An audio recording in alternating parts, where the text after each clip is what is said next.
Yo les potes, ici Gulbig, j'espère que vous allez bien. On se retrouve aujourd'hui pour ce nouvel épisode sur Pokémon Violet, notre fameux défi où on doit compléter au maximum Pokémon Home.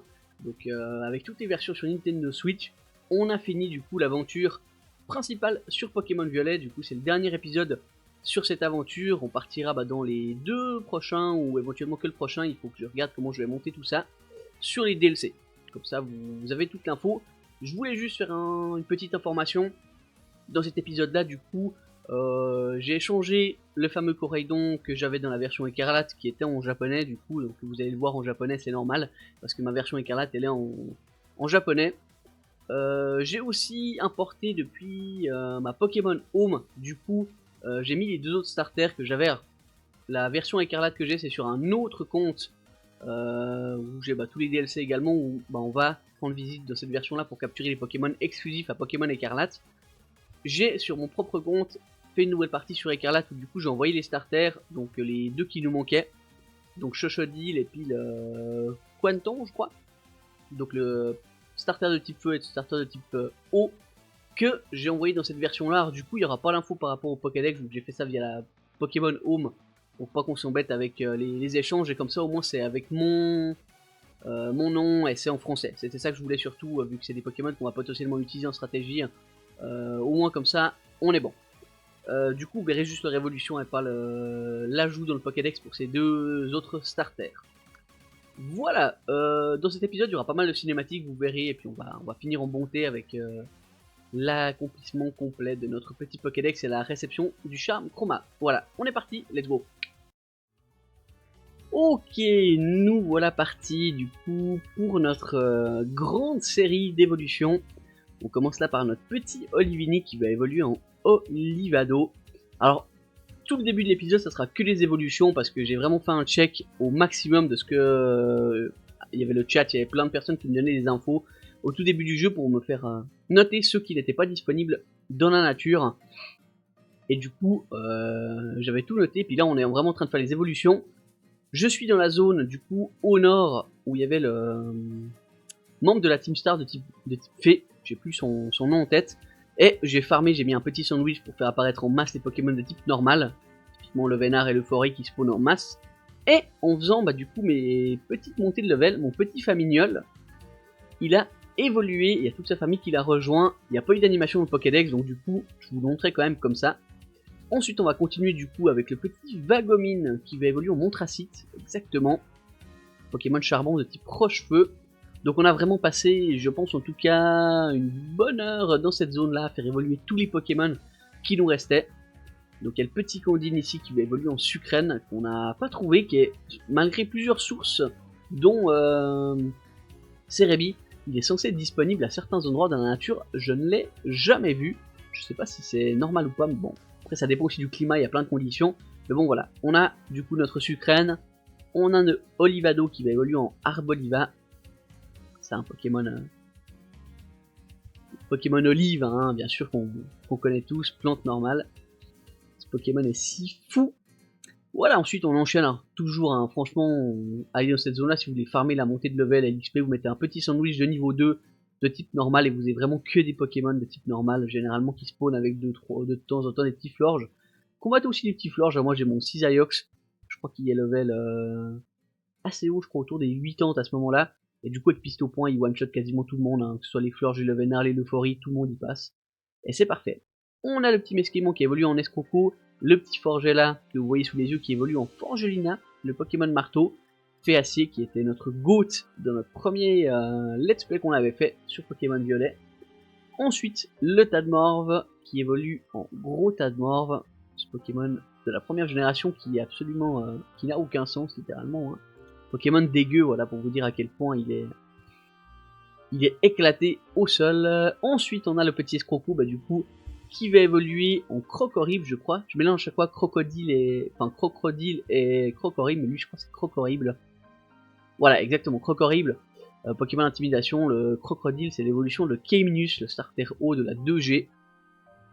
Ensuite, on a le petit Bibichute qui va évoluer en Chapotus. Bibichute qu'on avait attrapé assez tôt dans l'aventure. Et que j'espérais trouver du coup le petit Chapotus, mais on l'a pas vu non plus. Donc là c'était vraiment, je farmais, alors vous allez voir ça va se dérouler sur plusieurs jours, mais je farmais vraiment le jeu pour essayer de finir au plus vite. Le petit fourbelin qui va évoluer en Goliath, qu'on va monter stratégiquement parlant. J'ai une équipe que j'aime bien avec un Goliath, qui pour le coup est vraiment cool, il a le talent farceur. Ça met une priorité sur les attaques de statut, sur tous les Pokémon, hormis les Pokémon de type ténèbres. On a le petit Drakaos ici qui va évoluer en Dratak, et ça c'est magnifique. Le Dratak, qui était dans les anciennes générations très très bon stratégiquement. Pokémon Dragon, qui avait Intimidation en plus, c'est vraiment pas dégueu du tout. Le petit Vorastéry qui va évoluer en Prélastéry, donc un Pokémon absolument affreux niveau stall avec son attaque Blockhouse qui, si vous le tapez avec une attaque je crois que physique, au moment où il fait cette attaque là, vous êtes empoisonné. C'est voilà, un Pokémon cruel comme vous le voyez, hein, c'est... Voilà, alors l'épisode le début de l'épisode n'est pas forcément ouf, hein, c'est vraiment que des évolutions. On en a profité pour faire évoluer aussi notre petit Miaouz de Galar en Berserkat, qui nous sera absolument très utile pour les raids Terra Crystal. Il y a des builds vraiment très intéressants si vous êtes à 4 joueurs. 4 Berserkat, c'est absolument, avec l'attaque grincement, avec son capacité spéciale également, c'est très très fort. Le petit Chapotus qui évolue en Sorcilence ici, qui nous manquait. Et il nous reste encore le petit Colossinge qui va évoluer en Kourou-singe, et ça c'est absolument magnifique. C'est un Pokémon que j'ai également monté stratégiquement parlant.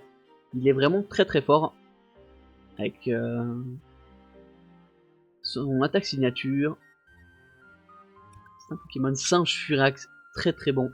Il a passé un peu tous les formats VGC qu'il y avait sur Pokémon Violet Écarlate, il était assez régulièrement présent.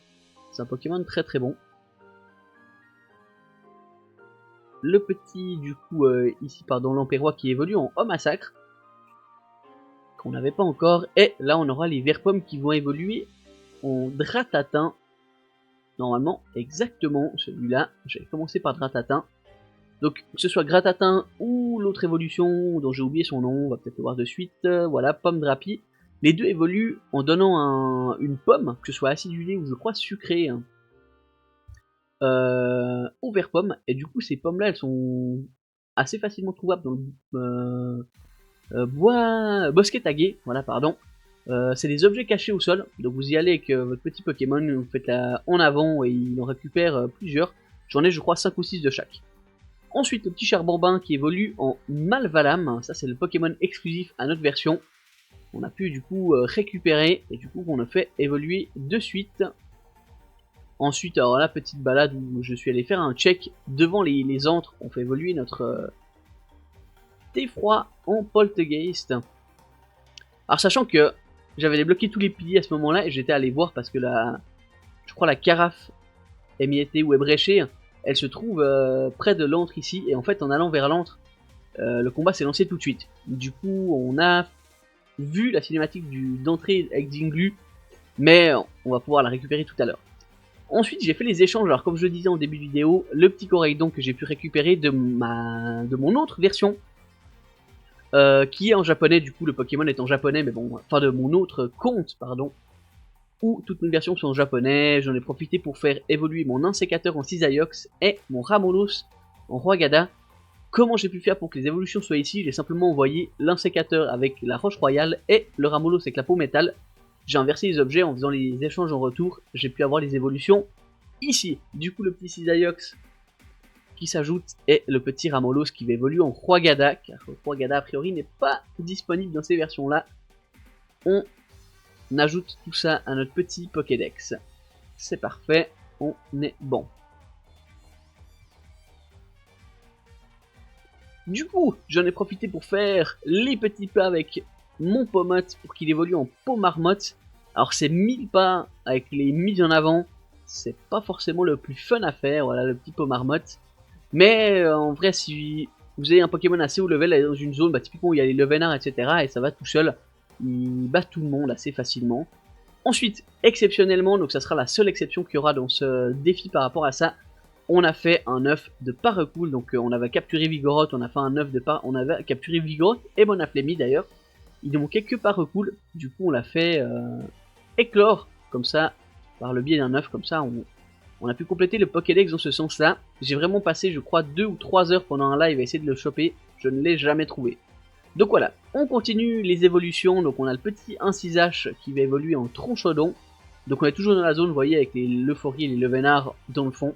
Toujours au même endroit et je vais vraiment farmer tous mes Pokémon là-bas. Ensuite on a le Charbambin qui va évoluer en Karmadura. Donc j'ai envoyé du coup l'objet, l'armure de rancune ou l'autre, je sais plus laquelle c'était. Voilà le Karmadura avec avec Coraidon pardon, quand je l'ai envoyé comme ça. On pouvait tout faire sur place et on a capturé ces 2 Pokémon. Ensuite on continue notre petite balade avec les mises en avant sur notre petit Léboulérou pour qu'il évolue en Beraska. Ok, alors j'ai plus du tout ce nom en tête, c'est un nom tout à fait chelou. Mais bon, c'est pas grave. Du coup, il faut absolument être dans le désert, c'est le seul endroit où ça marche. Du coup, allez-y avec lui. Alors, faites-le monter un petit peu en level pour que ça soit plus facile, mais sinon, ça va tout bien. Comme vous le voyez à l'écran, j'étais de nouveau avec mon autre Switch, donc avec Luna, mon compte japonais, donc écarlate japonais. Elle me regardait, enfin je me regardais du coup pendant que je faisais un combat et du coup Dauphin évolue en Super Dauphin. Ensuite, dans une zone un peu spécifique, quand vous allez vers l'école, que vous montez tout en haut de la montagne, il y a une zone qui s'appelle Cratère de Paldea. Vous voyez là on est vraiment en haut de la montagne, juste derrière l'école. On peut capturer des magnézones qui volent en guillemets au-dessus des zones et des Karchakroc. Et ça, ils sont un petit peu partout. Vous pouvez faire tout le tour du cratère. Ils spawnent vraiment partout. Ensuite, on va s'attaquer du coup aux Pokémon légendaires, sachant que c'est les seuls qui nous manquent avec les starters, qu'on n'a pas encore fait évoluer. Du coup, le premier sur lequel on tombe, c'est le petit Yu-Yu, qu'on va affronter et qu'on va du coup capturer, bien entendu. J'ai utilisé, je crois, que des Hyperballs ou Chronoballs, je crois. Chronoball ou Hyperball, en tout cas pour toutes les captures. Donc on a pu avoir les 4 légendaires qui sont disponibles ici. Vous voyez, j'ai déjà le Dinglu, comme je vous disais. Quand je suis allé chercher le thé froid, puis que je l'ai fait évoluer en Poltergeist, je me suis approché de la porte et en fait, ça active tout seul le combat directement derrière. Donc là, on enchaîne. Là, je crois celle-ci, c'est l'ongle de Chongjian, le Pokémon escargot tout bizarre. Le violet, je crois que c'est ça. Voilà, c'est le seul où j'avais un doute avec Dinglu. Mais Dinglu, on l'a vu tout à l'heure, c'est la jaune. Donc du coup, il ne restait plus que lui. Voilà, on va également le capturer. Je crois que c'est sur lui où j'ai utilisé la Chrono Ball parce que c'était vraiment très très galère à capturer avec son talent bois du fléau. Voilà, le petit Chongjian qui est utilisé, que je n'ai jamais vu littéralement en VGC ou en stratégie tout court. Je n'ai jamais vu sortir dans une team ou quoi que ce soit. Contrairement à lui, du coup lui c'est Bojian qui lui, alors je sais que c'est lui avec l'autre orange parce que quand j'avais fait mon premier let's play et que j'avais commencé les VGC, j'étais allé le chercher, sachant que j'avais pas du tout fini le jeu encore à l'époque, j'étais allé le chercher assez rapidement, juste ses piliers, etc.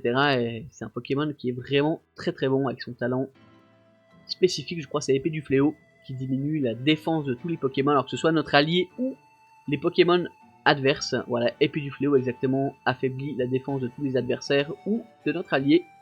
Et du coup, Ténèbres glace avec une priorité bas, il est vraiment très très bon. Et il nous reste du coup le petit Dinglu, que alors si vous partez, ça vous remet l'animation complète du coup du Pokémon. Et du coup, on va pouvoir capturer le petit Dinglu qui est le Pokémon Urne, je crois, hein, Urne du Néant ou je sais plus comment ça s'appelle. Mais voilà, du coup on va le capturer. Alors, ouais, alors, là pour le coup, j'étais en train de checker ce qui me manquait. Donc j'étais sur ma fameuse map interactive et puis j'ai tout un Pokédex où je l'ai checké au fur et à mesure que je faisais des captures. Là, on va capturer le petit Dinglu. Alors lui, je crois que j'ai aussi utilisé une Chrono Ball si je me trompe pas. Il est vraiment très très compliqué. Et du coup, là, comme vous pouvez le voir à l'écran, je regarde pas du tout ce qui se passe. On est vraiment en train de checker ce qui nous manque et il nous manque plus que les starters. Et puis des Pokémon exclusifs à la version écarlate. Du coup, j'étais en train de checker, de compter combien est-ce qu'il m'en manquait avec ceux de la zone 0, et puis normalement, le compte était bon, et du coup, on va pouvoir valider la capture de Dinglu, voilà, qui rejoint notre équipe, parce que j'étais en train de farmer avec mes Pokémon qui ont uniquement fauchage.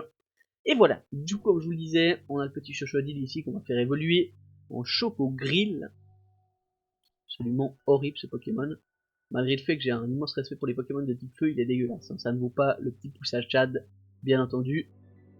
Qu'on va faire évoluer le petit Quanton qui va évoluer en Canarbello. aussi, son évolution n'a aucun sens. Franchement, je comprends pas. Autant l'évolution finale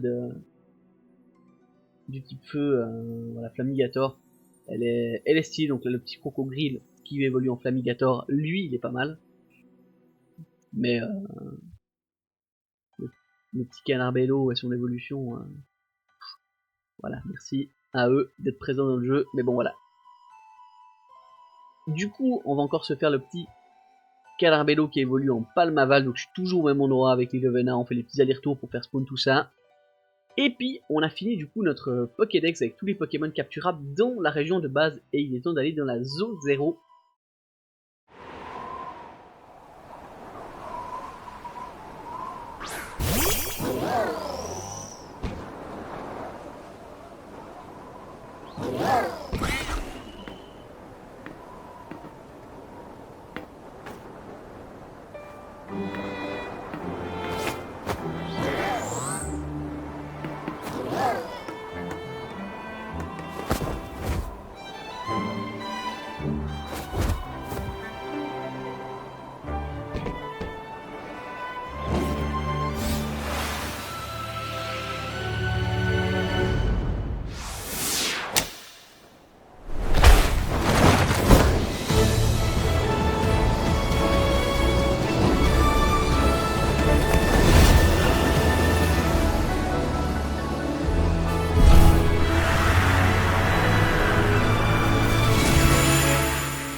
Ok, on est arrivé dans la zone 0, du coup on en profite pour capturer quelques Pokémon, dont ce petit Corvalius qui était disponible ici.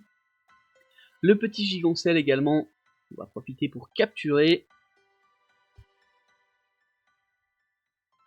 Ensuite, alors on capture le Pyrax en sachant qu'on avait déjà un Pyroni et qu'on l'avait déjà fait évoluer.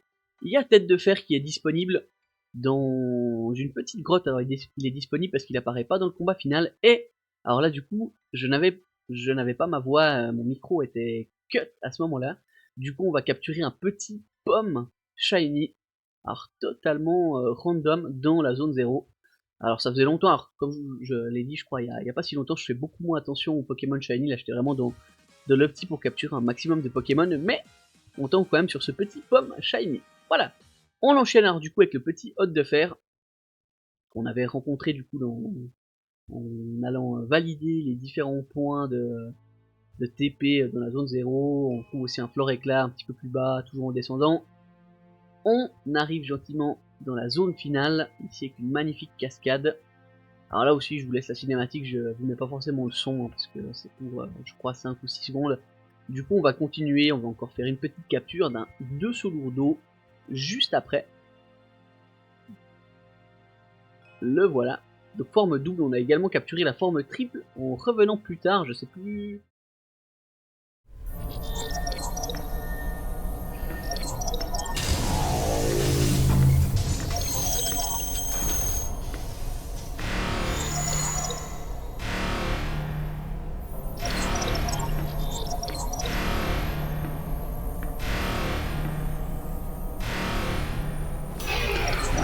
Moi aussi je compte sur moi.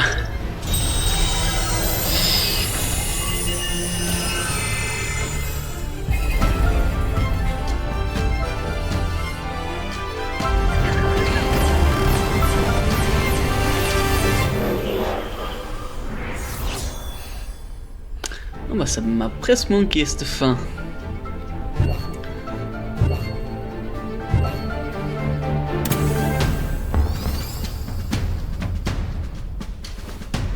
Darktooth.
Et...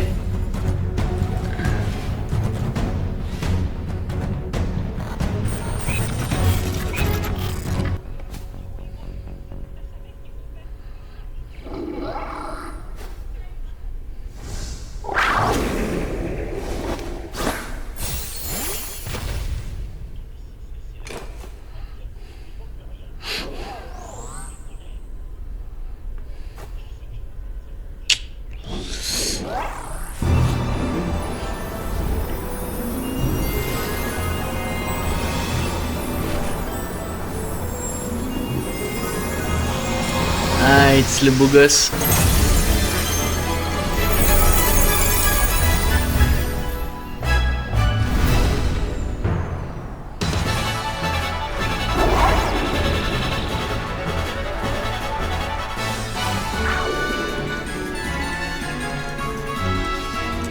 Bon, on a fait 100% de cette map pour en arriver là.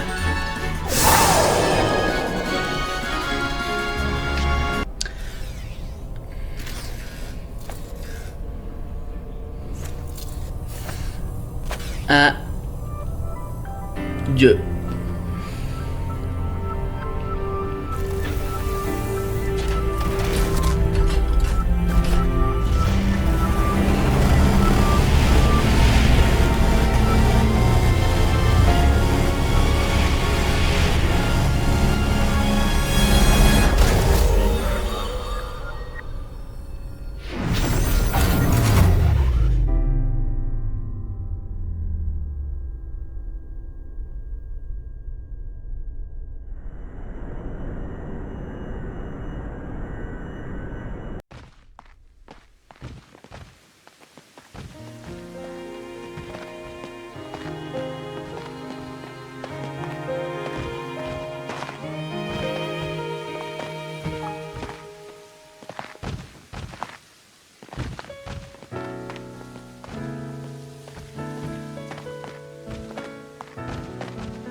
Bon, effectivement, merci à tous, c'est la fin de l'aventure principale, mais on a encore du job à faire.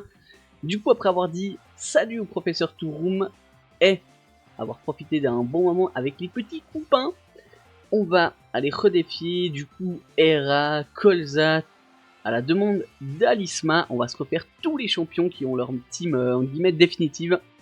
Une bonne team bien embêtante. Voilà, on a Kombu, Machine, on a notre GOAT Okuba qui nous a à nouveau mis du fil à retordre. La petite Lame Grusha ensuite qui nous a fait douter. Et ensuite Tully, la championne finale.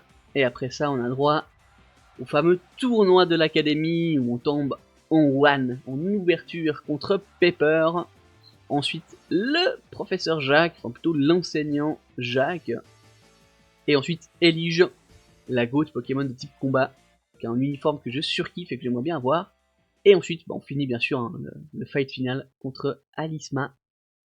Bien entendu, on les explose tous et on va aller du coup dans la zone 0 capturer le petit mythe de fer, le petit paume de fer et le petit épine de fer. Donc c'est des Pokémon de notre version, ceux qui nous manquaient. Voilà, ils sont tous capturés. On est tout bon, il nous en manquera un qu'on va également trouver, le petit garde de fer qui lui, il a également accès à la capacité de fauchage et il est vraiment très très bon. Je vais le garder, vous allez le voir souvent dans les prochains DLC. On va tout en bas, on capture le petit Miraidon. Que lui... je crois que je l'ai capturé à la Rapid Ball si je me rappelle bien. Mais bon, peu importe. On va se le faire, on va le capturer, puis comme ça on en aura 2, et on va pouvoir le monter stratégiquement parlant. C'est parfait, voilà. Dans son mode ultime, le Pokémon numéro 400. Ensuite, on va join notre autre Switch, donc Luna, et on va pouvoir aller capturer un petit Soloshi, il est dans la grotte d'Alfonera. Donc le petit Soloshi ici, l'Infect, on a également au même endroit dans la petite grotte. Parfait. Ensuite on enchaîne, alors à côté d'Alfonera, c'est la zone sud numéro 6 il me semble. On va capturer un beau drive et un gros drive qui spawn la nuit et vers les montagnes. Vous voyez là, encore derrière nous, il y a un nid de beau drive qui spawn. Les beaux drives spawn énormément, les gros drives spawn au milieu de ces Pokémon là. Dans le bosquet tagué, on va trouver un petit Gouroutan qu'on va pouvoir catch. Ensuite, tout au sommet de la zone sud numéro 5, tout en haut de la montagne, on peut trouver une panoplie d'Ambrilex qu'on va capturer. Ensuite, dans le désert rôtissable, on peut capturer le petit Dolman, qu'on n'avait pas encore capturé. Ensuite, vers le lac Arsol, on va pouvoir capturer un Moufouette et un Mouflair. Ils apparaissent un peu au même endroit où il y a les Cradopos et les Quatox qui spawnent. Je pense que dans une version, c'est des Moufouettes et dans l'autre, c'est des Cradopos, donc ils sont assez facilement trouvables. Ensuite, toujours à côté du lac Arsol, si vous êtes dans la mer ouest de Paldea ou la mer nord de Paldea, vous pouvez tomber sur Venalg et Cravaresh assez facilement, ils sont là un petit peu partout.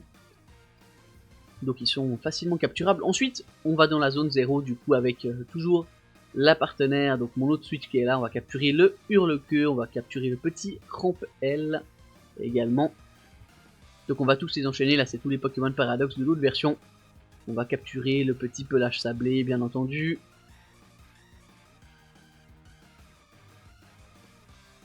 Ensuite, on va tomber sur un petit Fungus Fury.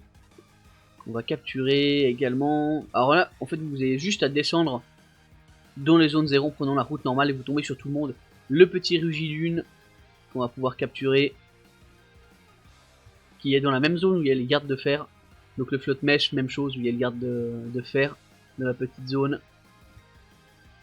Le petit Diamat, donc là si vous continuez à descendre, vous arrivez dans les endroits où il y a les deux sous d'eau. Il y a les Diamats qui spawnent ici, ainsi que les Forts Ivoires, qu'on n'avait pas encore.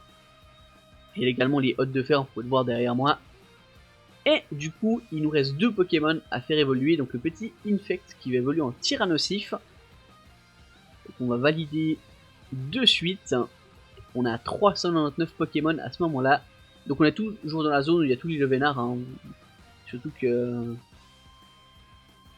pour Soloshi qui évolue en Diamat, c'est enfin surtout Diamat en Trioxyde, c'est très très long. Mais du coup, on l'a passé. Impeccable. Voilà, le petit Trioxyde est monté. Et du coup, on a tous les Pokémon du Pokédex. Je vais encore vous montrer ça. Voilà, félicitations, on a validé toutes les récompenses, on a tout ce qu'il faut. Sachant que certains objets d'évolution sont disponibles ici, donc n'hésitez pas à les valider au fur et à mesure. Mais du coup, voilà, je vous montre tout ça. Ça défilera sous vos yeux. Du coup, prochain épisode, on va s'attaquer au premier DLC. Donc on va rencontrer 2 nouveaux adversaires que j'aime beaucoup. Hein. Le premier DLC est pas mal, le deuxième est carrément mieux, mais les deux étaient vraiment cool à faire. Donc j'ai fini le jeu à 100% là. Il me reste juste quelques légendaires à capturer avec les missions. Enfin, ça je vous expliquerai au fur et à mesure. Mais voilà, les 400 Pokémon sont capturés. On est vers le professeur Jacques. Du coup, on va lui faire valider tout ça. Il va nous filer, du coup, le petit Sharp Chroma. Et ensuite, bah, du coup, le directeur de l'école va nous filer un petit certificat qui nous permettra de valider tout ça. Du coup, sur ces dernières petites images, je vous remercie d'avoir regardé cette première partie de défi. Voilà les petits potes, on arrive au bout de cette aventure principale. C'était vraiment cool, j'ai vraiment kiffé faire ça et ce type de contenu. C'est vraiment très sympathique et je me réjouis de continuer avec les futures autres versions. Pour la suite, donc on va faire... Alors, j'ai décidé entre-temps de faire comme ça. Donc il y aura 2 épisodes sur le DLC 1, 2 épisodes sur le DLC 2. Donc on va couper, ça sera peut-être 2 épisodes de 20 minutes ou à voir. Et l'épisode 10, ça sera un récap de tous les shiny, puis des bons moments qu'on a passés pendant les lives, etc. Un petit peu en mode récap global sur tout ça, et puis après on enchaînera. Alors du coup, j'ai déjà fait un mini sondage avec les potes et puis les gens qui me suivaient en live sur la dernière phase. On devrait partir sur Pokémon Légende Pokémon Arceus, pardon. À vous de me dire si ça vous convient aussi, comme ça on part vraiment sur 2 jeux dans ce sens-là. Après on partirait, je pense, sur épée et bouclier. On viendrait sur Pokémon Légende Zelda, donc Légende Pokémon Zelda. Et ensuite on irait sur Diamant et Perle, Diamant étincelant, Perle scintillante, et on finirait par Pokémon Let's Go, sachant qu'on va beaucoup moins se focus sur Pokémon Let's Go. On a déjà fait un Let's Play la dernière fois, et normalement on est censé avoir quasiment tous les Poké avec les autres jeux, mais on verra. Pour le coup, c'était les premières impressions, c'est ce qui était revenu le plus par rapport à l'ordre qu'on voulait faire, sachant que toute la partie stratégique va se faire sur Pokémon Violet encore quelques temps, jusqu'à la sortie de Pokémon Champions. À voir ce qu'il en est. Mais pour le coup, voilà, on va s'arrêter là pour cet épisode. J'espère qu'il vous a plu. Moi, je vous le répète encore une fois, mais je surkiffe faire du Pokémon, donc c'est clairement impec pour moi. N'hésitez pas du coup à liker, à commenter, à vous abonner, à me rejoindre sur Discord. Il y en a pas mal qui m'ont rejoint ou qui m'ont écrit sur Discord ou sur YouTube, etc. N'hésitez pas à rejoindre. On fait pas mal de trucs aussi en commun. Je fais des échanges de Pokémon ou des petits tournois, etc. Donc ça peut être sympa de nous rejoindre sur Discord. Alors pas que sur Pokémon, sur tous les autres jeux que je fais, Mario Kart, etc. Donc voilà, petite pub par rapport au Discord aussi. Du coup voilà, on arrive au bout. Comme d'hab, n'hésitez pas à vous abonner, c'est vraiment la base, à liker, à commenter. Et puis je vous dis à la semaine prochaine pour la partie 1 du premier DLC. Allez, ciao!